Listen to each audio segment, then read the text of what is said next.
선생님이 이제 학생들을 지도하시면서 어떤 추구하고 계시는 입시의 방향이나 어떤 입시에서의 어떤 선생님만의 그 뭐라 해야 되지?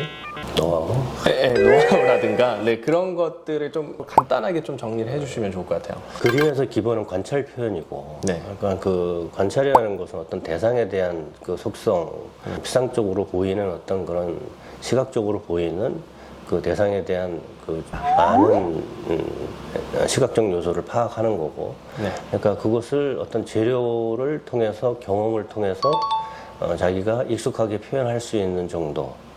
근데 중요한 거는 이제 그것을 베이스로 해서 문제를 해결하는 거에서 중요한 게 대학마다 문제 유형이 너무 다르게 네. 출제가 되고 있는데 결론은 다 똑같아.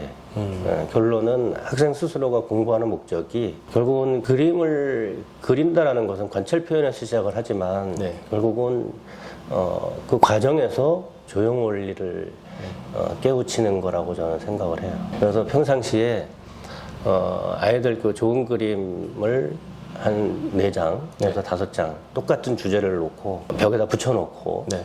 재수생도 있고 뭐 삼수생도 있는데 그 학생들한테 어떤 게 제일 좋냐 그러면 다 똑같이 하나의 그림에만 평가를 하더라. 그러니까 그런 거 보면 보는 눈은 다 똑같은 거예요. 네. 그럼 교수도 똑같지. 근데 이제 그게 뭘 보느냐라는 것은 그게 하나의 그림만 보는 게 아니라 비교해서 본다라는 측면이 있기 때문에 네. 비교하는 순간에 본인도 모르는 그 관계의 속성을 우리가 가지고 있다라고 봐야 돼. 그러면 그 가지고 있는 그 부분을 결국은 우리가 이제 관찰 표현을 하듯이 네. 그거에 대한 속성을 이해할 때까지 집중을 많이 해야 된다고 생각을 하는 거죠. 그래서 그 부분에 대해서 이제 아이들한테 이제 얘기를 하면 아이들은 깜짝깜짝 놀라는 거지. 하다못해 뭐 동생 이렇게 언니 따라서 온 동생한테도 어떤 게 좋니 그러면 초등학생한테도 적어요. 하고 똑같이 그 그림을 찍어. 네. 그러면 거기에 정답이 있는 거 아닌가? 결국은 똑같은 뭐 서로 다른 주제를 내는 게 아니라 똑같은 주제에 대한 해석이기 때문에 네. 그 해석을 하는 그 시각화시키는 그 과정에서 공통분모가 있다. 결국은 조형 요소가 있겠지만 네. 조형 요소들의 그 관계에 의해서 어떻게 시각화시키느냐라는 거니까 그 시각화시키는 과정에서 사물들이 놓여지는 순서가 있을 텐데 네. 그게 1, 2, 3, 4, 5, 6, 7, 8, 9, 10이라고 하면 1, 2, 3 각각의 수 개념은 다른 건데 결국은 그 10까지 이루어지는 그 과정이 결국은 다 유기적으로 연결되어 있다는 거죠. 그러니까 그 부분에서 본인들이 그 순간순간 판단을 할 때 상당히 생각을 많이 해야 된다는 거예요. 선생님이 그 저한테 해주셨던 얘기 중에 이렇게 그림을 그리는 게 이렇게 말하는 것처럼 돼야 된다라고 얘기를 전에 해주셨거든요. 네, 그래가지고 그 얘기를 가지고 되게 혼자 많이 생각도 하고 애들 수업할 때도 많이 써요. 근데 요새는 1, 2, 3, 4, 5, 6, 7, 8, 90으로 바꾸셨더라고요.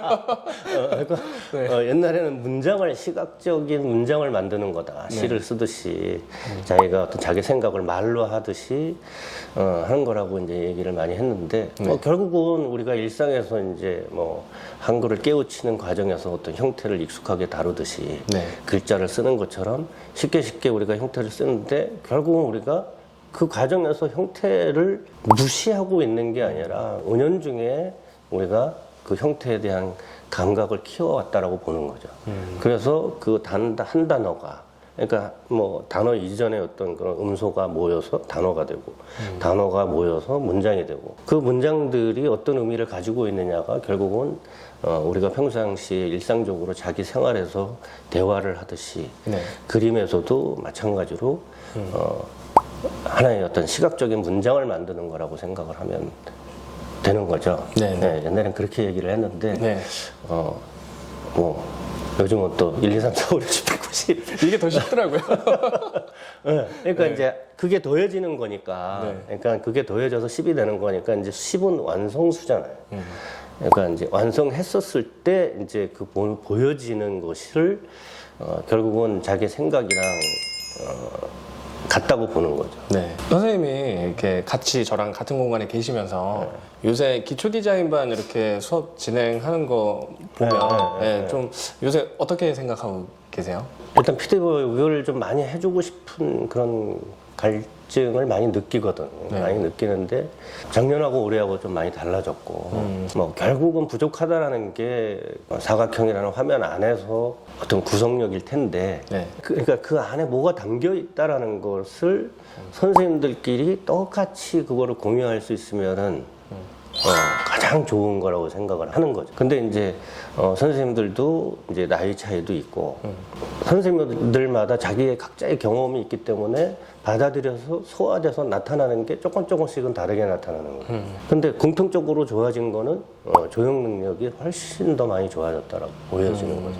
선생님 그러면 학원에서 이제 같이 함께 하시잖아요, 작년부터. 그 전에 이렇게 송파에서 화실 하시다가 이제 디자인 학원으로 이렇게 같이 오셔서 이제 진행하고 계신데 저희 학원 디자인 쪽의 장점을 어떻게 좀 보고 계시나요? 일단 그 지도하는 선생님이 너무 잘생겼고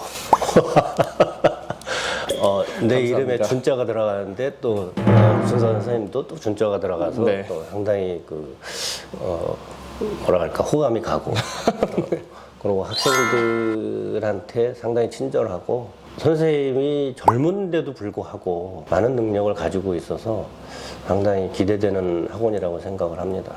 그래서 되도록이면 이제 뭐 입장적으로 본다 그러면은 아는 거는 점점 많아지고 이제 은퇴할 나이가 이제 아직 빨리 오고 네. 하다 보니까 알고 있는 거를 다 주고 싶은 마음이 항상 있어서 네. 한번 밑에 내려가서 디자인실의 그림을 보고 있으면서 어떤 조언을 해줄까를 항상 생각을 하고 있죠. 틈 나는 대로 네. 선생님들 안 나오시는 날 내려가서 네. 그림을 한번 쭉 보고 뭐가 좋아졌는지 나빠졌는지 어떤 수업을 했는지 네. 그런 것들을 몰래 보고 그리고 또 다시 올라와서 이제 수업하고 그래요. 선생님이 보시기에 이제 서양화 입시가 있고 네. 그다음에 디자인 입시가 이렇게 분리되어 있잖아요. 네. 이 두 개의 가장 큰 차이점이라고 하면 뭐가 있을까요? 차이는 일단 재료적인 부분에서 차이만 있는 거고 나머지는 결국은 관찰을 해야 되는 그 대상의 차이 네. 그리고 공통적인 부분은 결국은 주제에 대한 해석을 어떻게 접근을 하느냐 그 부분은 다 똑같다고 봐요. 네, 네. 선생님 이 공간에 그림이 되게 많이 붙어 있잖아요. 네, 네. 이제 뭐 선생님 얘기하시는 동안 이렇게 화면이 나갈 건데 네. 한번 그림들에 대해서 간단하게 그냥 설명을 해주신다면. 일단 이 실기실 안에 있는 그림들의 주제가 너무 다양해서 보는 사람들이 조금 긍정 부정이 생길 수도 있는데 결국은 다 똑같다고 생각을 하거든요. 네. 그러니까 이 공간 안에 제가 있는데 네. 이 공간 안에서 어떤 주제, 어떤 재료를 줘도 결국은 제가 아이들한테 주고 싶고 아이들한테 지도하는 어떤 그런 생각은 네. 결론은 똑같더라고. 그러니까 이렇게 시작을 했지만 어느 지점에 가면은 우리가 그거를 알아야 된다라는 거죠. 네네. 그러니까 그게 이제 결국은 입시를 마무리 짓는데 스스로가 문제를 해결하는 데 있어서 제일 중요한 스스로 문제 해결 능력이라고 보기 때문에 네. 아이들한테 그 조형 원리에 대한 이해를 다각도에서 시각적으로 또 특강을 통해서 네. 또 시각적으로 1, 2, 3, 4, 5, 6, 7, 8, 9, 10을 3을 하나하나가 순서대로 진행을 해 나가는 거 네. 아니면 평상시에 아이들이 구도를 떠왔을 때 순서대로 나는 그 아이가 구도 뜬 거를 본 적이 없거든. 네네. 그렇지만 이제 갖고 오면 거기에서 순서대로 너 이거 순서대로 이렇게 놨지. 그러면 이제 그거에 대한 어떤 그런 평가를 하면서 순서를 딱 찍어버리면 아이들이 깜짝깜짝 놀래거든요. 네. 자기가 1, 2, 3까지는 잘 하는데 3, 4, 5, 6 이렇게 물체 개수가 늘어나면서부터는 뭐가 뭔지 모르고 네. 혼돈이 오기 시작하죠. 네. 그래서 뭐 단어를 막 뒤죽박죽 써놓은 거나 똑같다라고 보는 거거든요. 네, 그러니까 이제 이 실기실 안에 있는 모든 그림도 결국은 하나의 유기체로서 하나의 어떤 그런 문장으로서 하나의 어떤 그런 음악처럼 네. 딱 봤을 때 이렇게 관계가 좋아 보이는 예, 그러니까 들었을 때 100% 이해가 가는 네. 그런 것처럼 많은 그림들이 다양하게 있지만 공통적인 부분은 똑같다고 보는 거죠. 선생님 저도 이제 매번 그림 그리잖아요. 저는 올해 제가 그린 것 중에 수박 그림이 제일 마음에 들거든요. 나 그거 보고 놀랬어. 감사합니다. 그거 보고 더 이상 갈 수 없다. 사산하라. 뭐 이제 그런 이제 그렇게 그 그림 한 장에서 이 사람이 어떻게 생각했는지가 너무 돋보이니까 너무 반갑더라고. 약간 뭐 주제는 다르고 사물은 달라도 네. 결국은 그것들을 보는 속성들을 어떤 관계로 어떻게 화면 안에 담느냐, 그러면은 여백은 어떻게 생기느냐, 뭐 이런 부분까지 다 계산을 해서 미리 예측을 하고 그린 그림처럼 되면 가장 이상적이고 네. 사실 내가 알고 있는 거를 다 주고 싶어.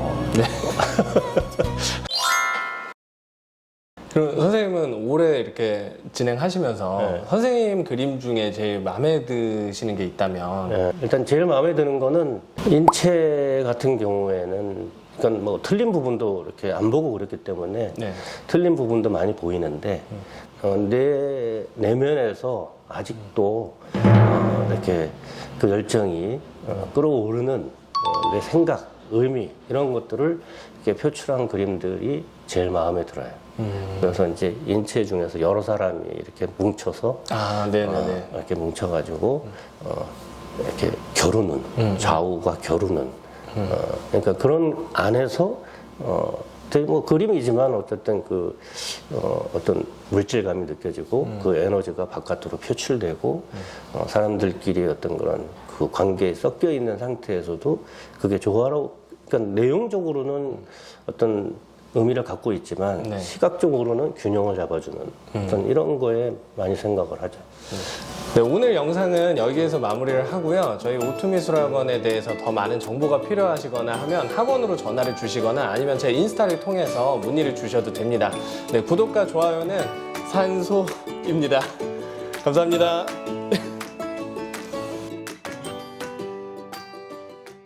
제가 이제 마무리 멘트로 이제 그 구독과 좋아요는 산소입니다 하면 산소입니다 할 때 이렇게 네.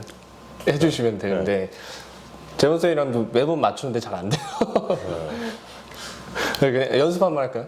네. 구독과 좋아요는 산소입니다. 이게 갑자기 이렇게 됐다가 이렇게 됐다 이렇게 되네. 네, 선생님 오늘 그 유튜브 처음 찍으셨는데 좀 어떠셨어요? 어이가 없어서. 이건 뭐, 이건 뭐 경험은 누구나 다 처음이겠지만. 네. 나 이런 거 하는 거 싫어하거든. 싫어하는데, 얼떨결에 해가지고 막 처음에 얼굴이 막 뜨끈뜨끈하고 막 네. 무슨 말을 했는지 난 지금 기억도 안 나고. 이제 끝날 때쯤 되니까 네. 이제 조금, 이렇게 카메라가 의식이 안 되고. 네. 약간 얘기에 집중이 되더라고. 재밌지 않으셨어요? 또 하고 싶어.